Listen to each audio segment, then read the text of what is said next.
Welcome to the Wise Take DFS podcast. I am your host, CK013.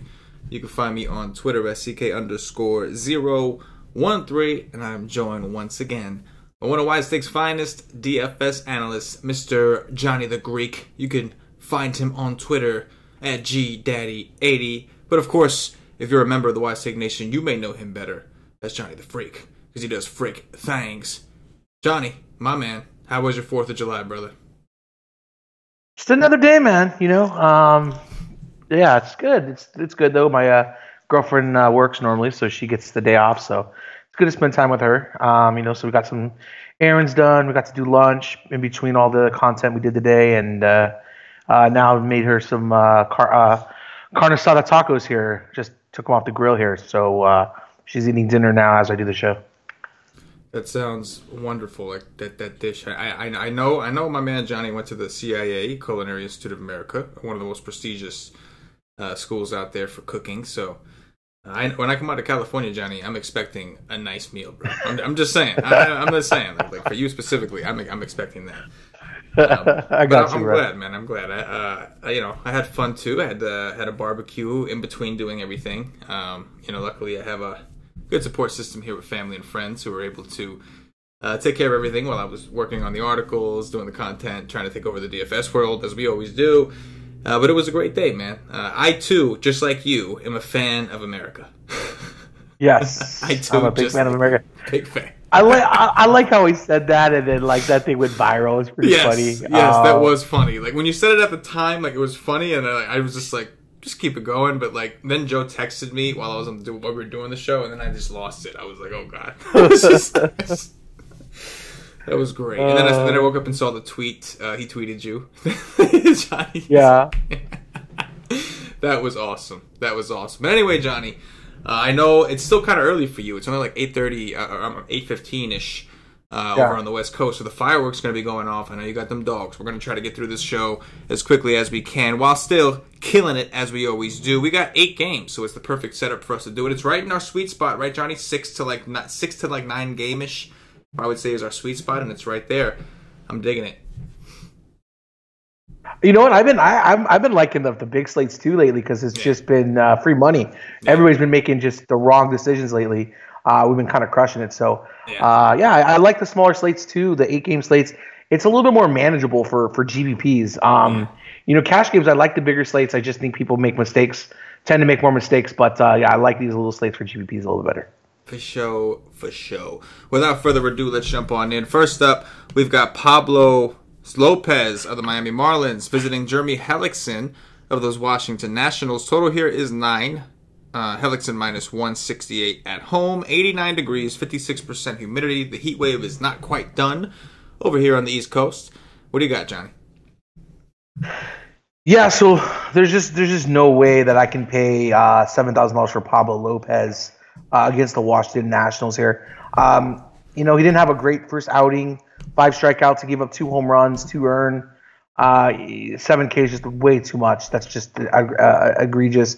I get it. He's a decent prospect, but these are the Washington Nationals. A lot of power here, a lot of lefties here that could definitely take him deep. We're going to a small ballpark in Washington, so for me, no Pablo, and I really like these Nationals.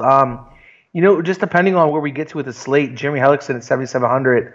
I would definitely. It's not a pitcher I like to pitch, but I'd prefer him over Pablo Lopez at this price in this matchup. So if I had a gun to my head, I'd take Hellickson here in this matchup. Yeah, I mean, Hellickson obviously, before he got hurt, he kind of figured things out, and he was actually pretty decent. I know he went when I don't think his rehab starts went very well, but either way, it's Miami. It's an exhausted Miami that he's played a day game after a night game today. And I will say Urena looked really good. That has nothing to do with today. But anyway, I don't think I want to pitch Hellickson. Don't like pitching on Lopez, but I realize this is an 8-game slate, and we might not have attractive options. So I am going to put Hellickson in the back of my head because it is the Marlins. Pablo Lopez does feel too expensive at 7K. I know he had a good game against the Mets, but this is not the Mets. This is the Washington Nationals. And despite the big park, it's a really good hitting atmosphere. So with all these talented lefties, looks like Matt Adams might even be coming back. Like it's about to be murderer's row of right-handed pitchers once these guys get it together.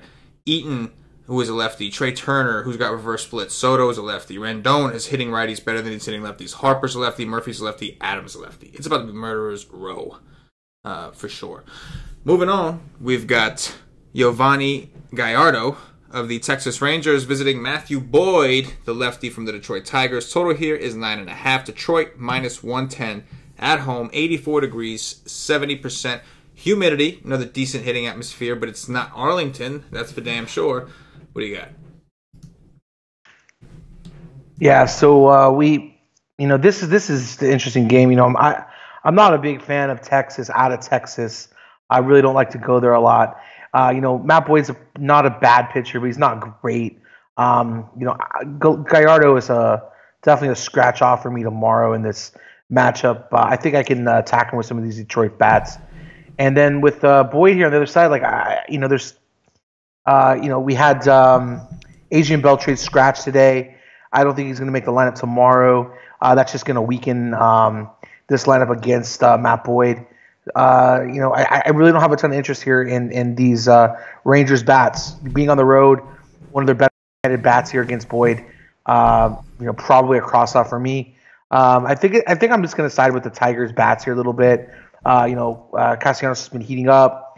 We got Candelario, and I like this good rum a little bit. Good second base option here for cheap play, so we can go there. I just don't have a ton of interest in Texas, to be honest with you. Yeah, it's an interesting game. I mean, Matt Boyd at 7-8, I don't think I want to play. I know he's had some decent games, but his numbers indicate that a lot of it is just luck, and at some point he's going to start getting hit. Texas, I know they're away from Arlington, but it's still a decent hitting atmosphere. We got some humidity. We got some heat. So I think the Texas bats are okay. I think I would say Detroit's in play, but number one, they're bad. And number two, Gallardo is coming off a game where he just destroyed the White Sox. So there's definitely some merit to wanting to avoid Gallardo, even if you're not interested in pitching him. What he did to, I know it was the White Sox, but still it was at home in Arlington. The difference, though, is the White Sox do strike out a little bit more than these Tigers, so that can give them some problems. But either way, I'm hoping I don't have to consider Gallardo at 5-5. I'm hoping we're going to find some better options. I'm optimistic, Johnny, because I really don't want to play Gallardo. I really don't. Definitely. But so far, the way the pitching is going, it's rough. But it's only two games. Let's see what we got next. Next, we got Andrew Kashner. It gets even better, Johnny. Andrew Kashner of the Baltimore Orioles visiting this young kid, right? Yeah. Aaron Slegers of the Minnesota Twins. We don't have a total or a spread for this game just yet, but we do know it's going to be 80 degrees, 43% humidity out in Minnesota. Feels like it's been forever since the Twins have been home. What do you got here, man? Yeah, the one thing I was going to throw out here is that DraftKings currently has David Hess as the starting pitcher tomorrow, but I thought they moved into the bullpen. Yeah, Hess pitched today, actually. He came in relief for Jeffrey Ramirez. Hess came in for relief. The reason, actually, I read that the reason that Ramirez is starting was to replace Hess. They're going to make Hess the long reliever. Bullpen. Yeah, the long guy. Yeah. What do you got? Yeah, so he's just so everybody knows, like right now he's listed as the starter. He's not going to start tomorrow on DraftKings. This Lakers guy, just did a little quick look up on him, and he's only been in the minors 2 years, so he's a younger guy. He's 25 years old. He just only have 2 years experience in the minors, and it doesn't look like any big numbers here. He pitched 15 innings in 2017 and only 5 innings this year, 4 games, 1 game. So either he must be like the two-way with it is that they really held this guy back and they only pitched him a little bit, maybe in like the Winter League or something like that, and just a little bit this year. And he must be just like an elite prospect, or he's terrible because this guy, his numbers just are not good. He's given up in his 20 innings that he's pitched in the minor leagues, he's given up 4 home runs, 13 earned runs. He's only struck out 12 batters, and his walks he's got 7 walks, 12 Ks to 7 walks. Not really good numbers. So, unless there's some kind of something I'm missing here, I don't know why this guy's getting a call up. But it's gonna be a fade for me just by the numbers here. Andrew Kashner, just not a guy I like to pitch. He's cheap. but he's also, not great. And I like some of the Twins bats against him tomorrow. I think you can go here with the Twin stack. And then on the other side here with Baltimore, if this guy's as bad as his minor league, numbers look on a small sample size, this might be a time where you can attack him with the Baltimore bats. Yeah, I tell you what, Baltimore is starting to come around a little bit. Nola did dominate them, but he was at home. Nola is Nola. He's a very good pitcher, and but they did put up a fight. Like, it wasn't like Nola didn't have one of those 30-point crazy ass games. Like, he did well, but they did put up a fight. And Manny Machado and Mark Trumbo specifically has been red hot. The addition of Tim Beckham, he's not going down without a fight. He seems to be pretty feisty at the plate these days, fouling an awful lot of balls, staying alive. I think you can consider Baltimore here, and I'd like it to be a little bit warmer, but we know over the summer that Minnesota ballpark, that runs just start flying like crazy. I don't know if it's that lake effect you get or what, but we've seen the ball in the summer, when it starts to warm up, fly out of there. It's not quite hot enough, I don't think. But we got to keep an eye on this ballpark. When it's hot and humid, we know that ball can fly. And on top of that, I'm with you. This Aaron Slegers guy, first of all, he's 5'6". Come on, dude. What the hell? Why 5'6"? You know what I mean? Second of all, I'm looking at his game logs also in the minors, and he just looks mediocre. His last game, he had 8 strikeouts, but he gave up 4 earned runs or something like that in 6 innings. I'm looking at games where... You pitch 20 innings in your career in the minors, and you get a call up, and those 20 innings are worse than mediocre. Oh no, he said a lot more than 20 innings. He's since April 9th, just this season alone, 6, 6, 6, 6, 6, 7, 6, 7, 4, 5, 6, 5, 6, and 6. So he's pitched, but he's given up. Okay, so I'm going to read you the earned runs. Since May 20th was the last time he pitched. He had a good game here. He went 7 innings, 5 strikeouts. No earned runs. So that was a good game. Since then, he's given up 2 earned runs. I'm sorry. The next game he had, he gave up 2 home runs, 9 earned runs, 3 earned runs, 2 earned runs, 1 earned run, 3 and 4. So he just looked mediocre in AAA. And usually, if you're mediocre in AAA, that means you're below average in the major leagues. Is what we like to believe. So I do think that Baltimore is a team that people don't really want to play, and I agree with you. I think that we can look to them for some bats. As far as Andrew Kashner, another troll spot here. He's definitely going to be somebody that we're going to want to profile tomorrow on the strategy session. Just to break down the pitch types, I would love to say that the Twins are in a really good spot, and I think they are, but it's going to depend on the pitch types if they can hit it or not, because if you can't hit Kashner's pitch types, we've seen him just troll people. And he's only 4'6", so we're gonna have to dig in. But initially, I think this is a good spot for the bats. That would be the first way I would go. We know the Twins against righties are supposed to be really good. The Twins are another one of those teams that are usually better at home. So I can get behind that. Next up, we've got Max Fried, the lefty from the Atlanta Braves, visiting Jules Chassin of the Milwaukee Brewers. No total or spread for this game just yet. 82 degrees, 66% humidity in Milwaukee. There's a chance they open up the roof. What do you got, man? Yeah, so the challenge here is, what Max Fried are we going to get? Are we going to get this super touted prospect that just had a great game against St. Louis, and looked okay against the Mets? Are we going to get the Max Fried who was terrible last year and was terrible at the beginning of this year? So that's the biggest thing here. I like the fact that he threw over 100 pitches in this last game. That looked good. I think, he's definitely in play tomorrow. The only problem is that they're gonna probably throw a ton of righties here at him tomorrow. So I think we have to look at the lineup that's going to come out tomorrow to see where I want to go with this. But I think right now he looks like one of the better pitchers, or one of the pitchers with the better upside that we've seen so far. Chassin, I just can't go here. There's too many lefties with the Braves. It's too good. Gonna definitely fade him. Brewers, it really just depends on the lineup. If they're gonna put a bunch of righties out here to attack Fried, I think it's a good spot. But if they throw out just a crappy lineup with a bunch of mediocre players or a bunch of lefties, I'm probably gonna play Fried. Yeah, I think I'm with you, man. Fried is in play because he has mega upside. but it's going to depend on the Milwaukee lineup we see. I think that's going to determine what upside. Like Kane being gone definitely helps. That's a guy that really doesn't strike out, especially against lefties.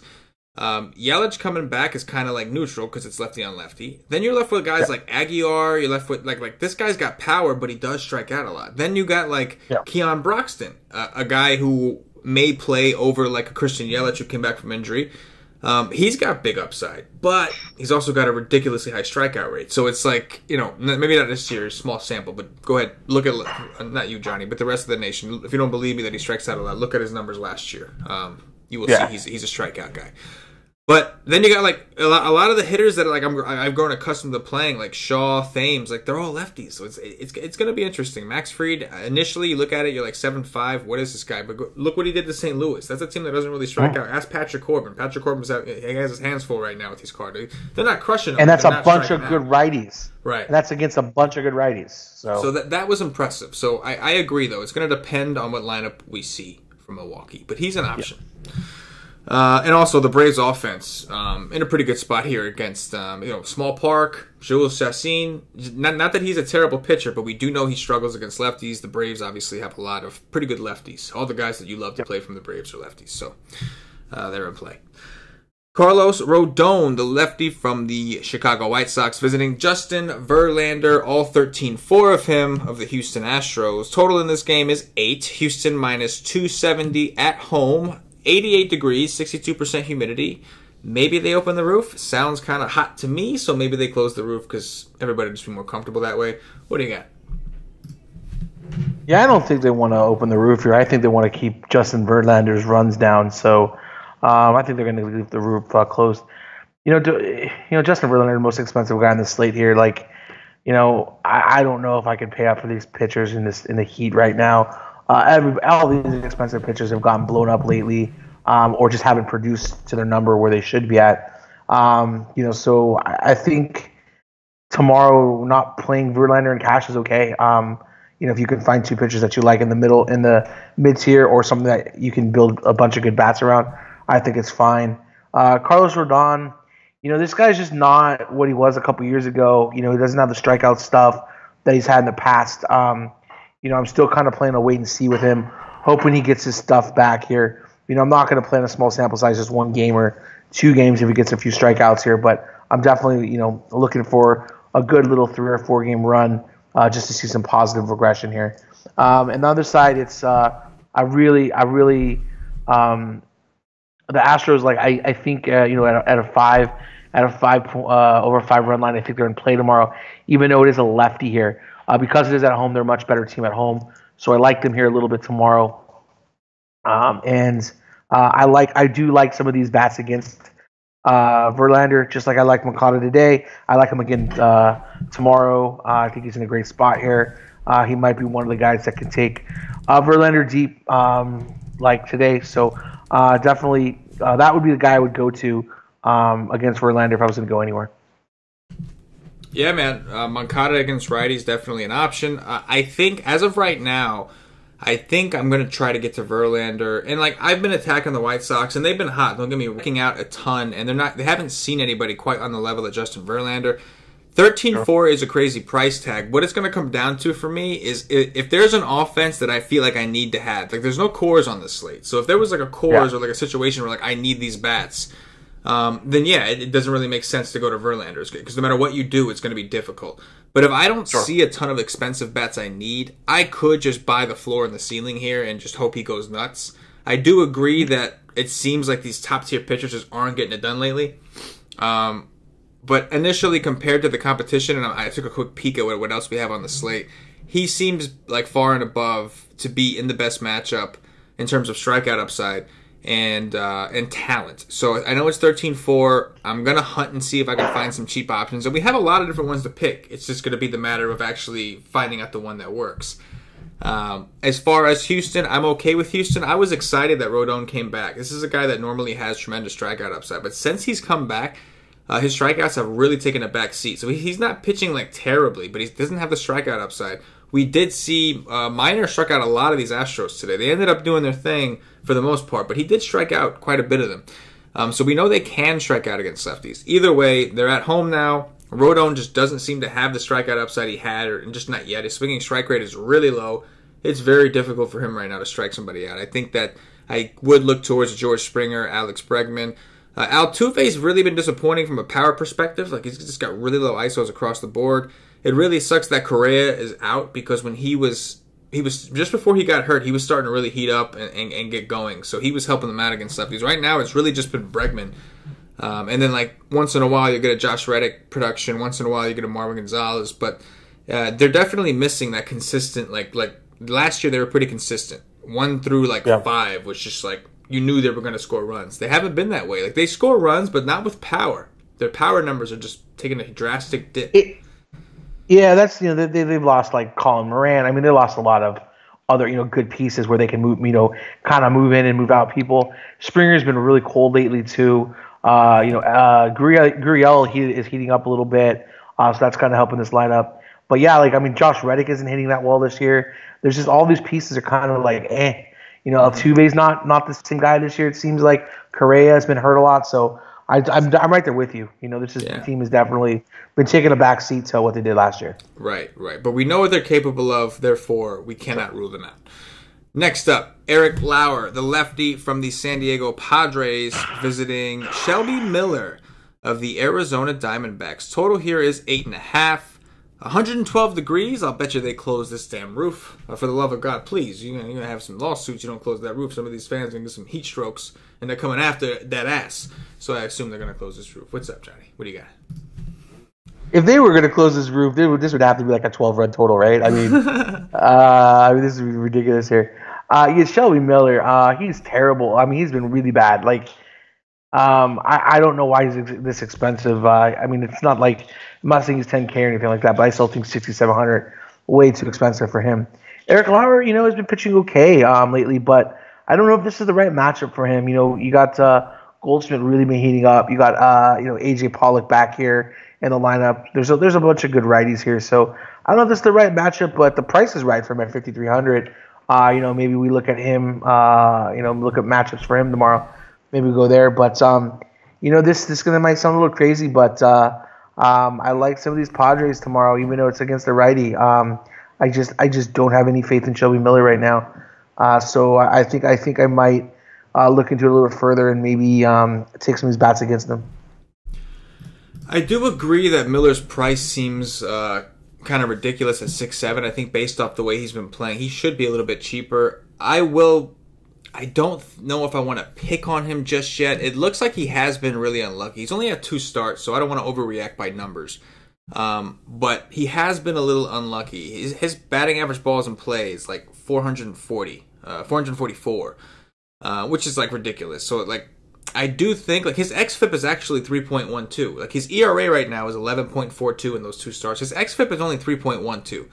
So, I don't know if he's pitching as bad as it seems. I think I lean towards Miller in this spot. And I'm going to be honest, the Padres did kind of screw me on the early slate today. So maybe I'm a little biased against them right now. But I do prefer that team against lefties. So I think I lean more towards the Shelby Miller side. And I think that we can look at some of these Diamondbacks. AJ Pollock is back. Ketel Marte has been doing really well against lefties this year. So is Nick Ahmed. He's been pretty decent. Obviously, there's always a threat that we get the death lineup. If we get the death lineup, we have to stay away.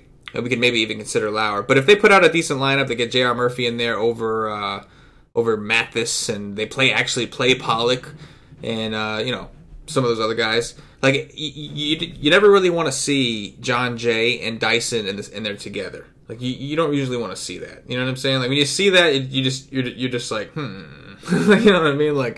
And then you throw in the fact with Owings, and then you got Lamb in there, and then you got the lefties that just don't hit lefties well. Yeah, I totally get it. Yeah. Yeah. So hopefully we don't see the death squad. But Goldschmidt looks really good. I know he's expensive. The rest of these D-backs really aren't that bad in price. Ketel Marte, Nick Ahmed, even J.R. Murphy at 3.9 if he plays isn't so bad. But obviously you're paying the big bucks if you want Goldie. Next up, we got Jaime Barria of the Los Angeles Angels visiting Marco Gonzalez of the Seattle Mariners. Total here is 8.5. Seattle minus 108 at home. 83 degrees, 41% humidity. It is a little bit warmer than usual out in Seattle, and we did see a good amount of runs scored today in the early slate. What do you got? Yeah, they made me a bunch of money, those Angels. So, Yeah, Barria's back here in our lives. John Lamb, done for the year, season-ending surgery. I think he's having a Tommy John, and I just thought he was terrible. Very bad pitcher. And then the Angels got off the hook with him because after two really bad games or outings or three outings, he's done for the year. So lucky for them that didn't have to deal with this guy anymore. He's terrible. They should just let him go. Barria tomorrow is an okay option here against the Mariners. I think he's a fine pitcher. I just don't like the price at 8,100. Same thing with Marco Gonzalez. I think Marco Gonzalez is a good pitcher. I think this is a good spot for him. Angels don't hit lefties very well. The good thing is for the Angels, they have Ohtani here in the lineup, here in the projected lineup, and he hits lefties pretty decent. So, I think I like Marco Gonzalez a little bit. I think I'm gonna have to look into the profiles here with the Angels and see what lineup they end up putting out there. But I can see a scenario where Marco Gonzalez is in play here tomorrow, as well as a couple of these Angels on the small slate here. There's just not a lot of pitching that we're seeing so far. That's amazing. Yeah, the pitching is pretty bleak. I already took a peek at the next game too. It's just as bad. Yeah. Especially with the pricing. Right. No, yeah. Barria, I agree. I think he's decent. I don't think he's terrible, but I don't think he's worth 8-1 against the Mariners. Maybe 8-1 against the Padres or something like that. But 8-1 against the Mariners, one of the hotter teams in the league. I just don't think I could buy that. I'll jump into the profiles and see. Plus, it is, like I said, it's warming up. It's a little warm out there, warmer than usual. So, we could see the ball carry a little bit more, a little more pop into these bats. It's tough to go to Barrios with how hot Seattle has been. And Marco Gonzalez, he's coming off a great game, phenomenal game. And the Angels really can't hit lefties. The issue I have is they still don't really strike out either. So Marco Gonzalez, I'm kind of on the fence with. I wish he was a little bit cheaper, but I can't say that it's a bad price because he showed us against the Royals that he does have that upside in the right matchup. So I do think he is someone we have to consider. The bottom line is the Angels have struggled this year against lefties. It's just the bottom line. Luke Weaver of the St. Louis Cardinals visiting Johnny Cueto of Johnny the Greek San Francisco Giants.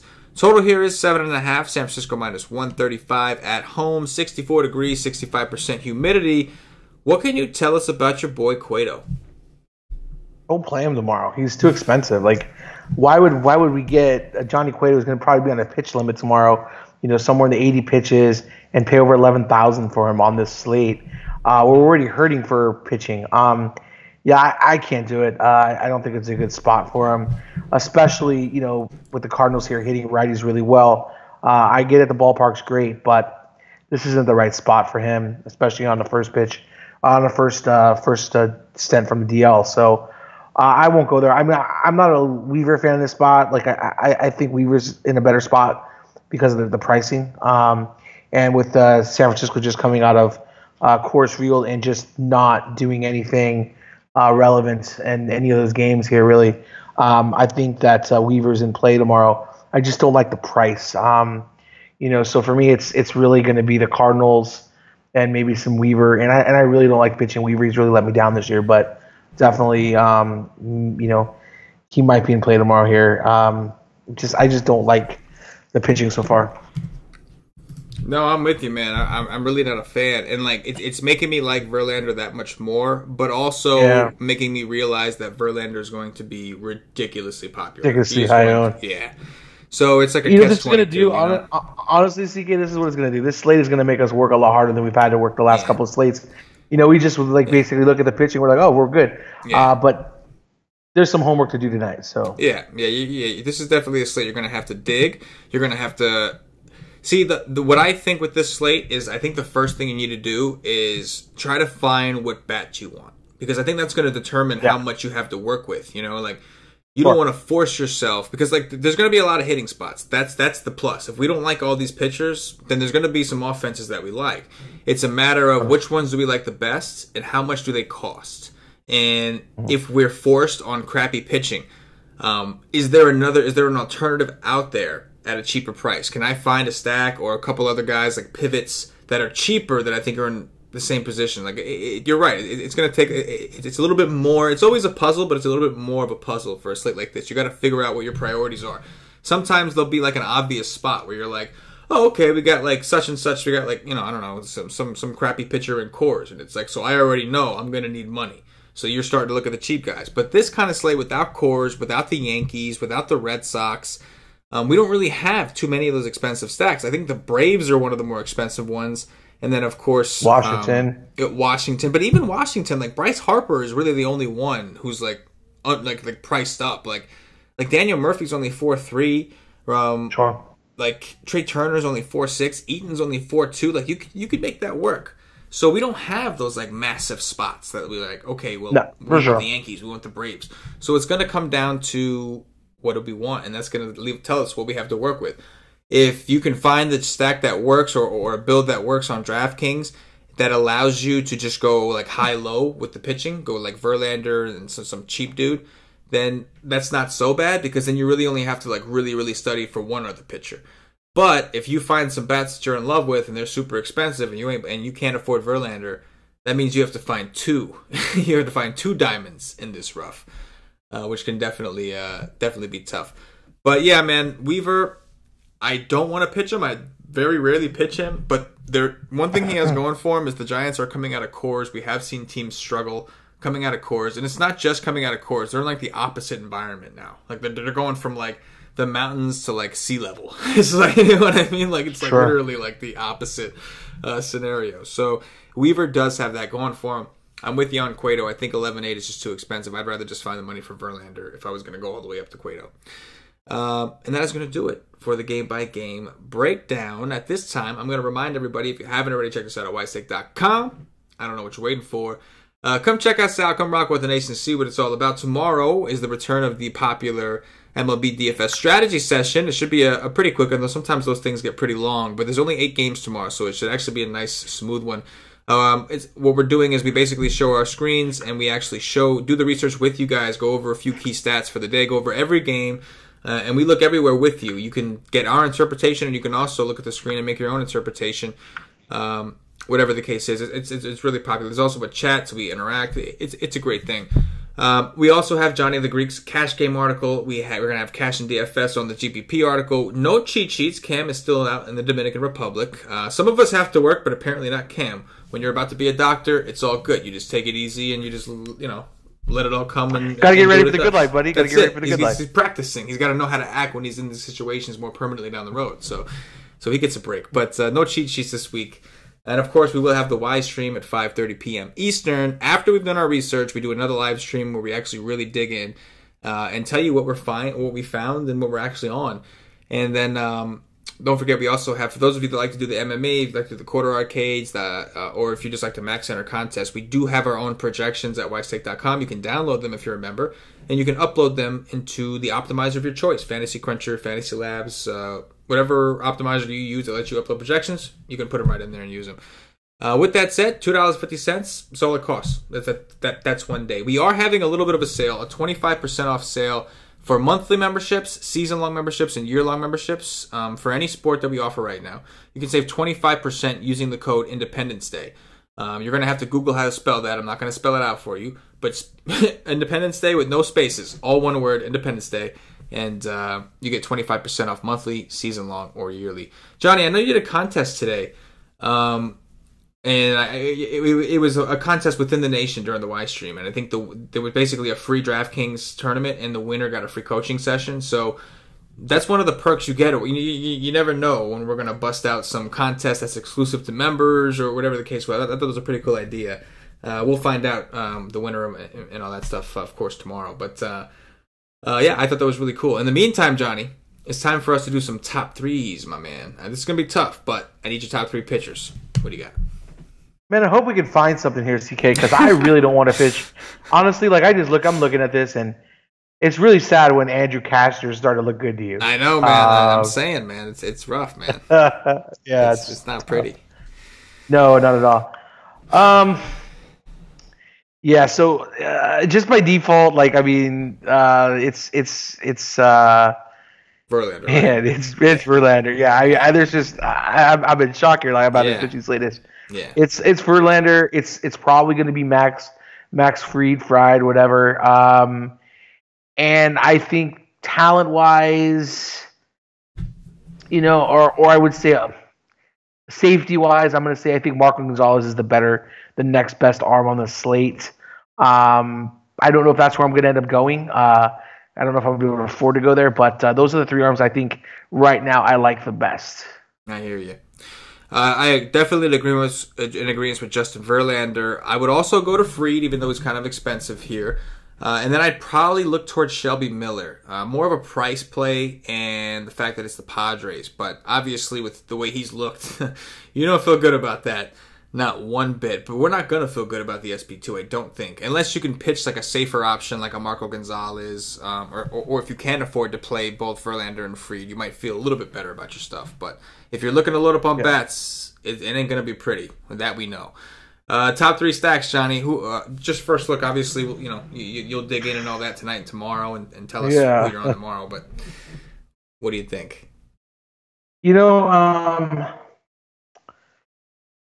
I like the Nationals.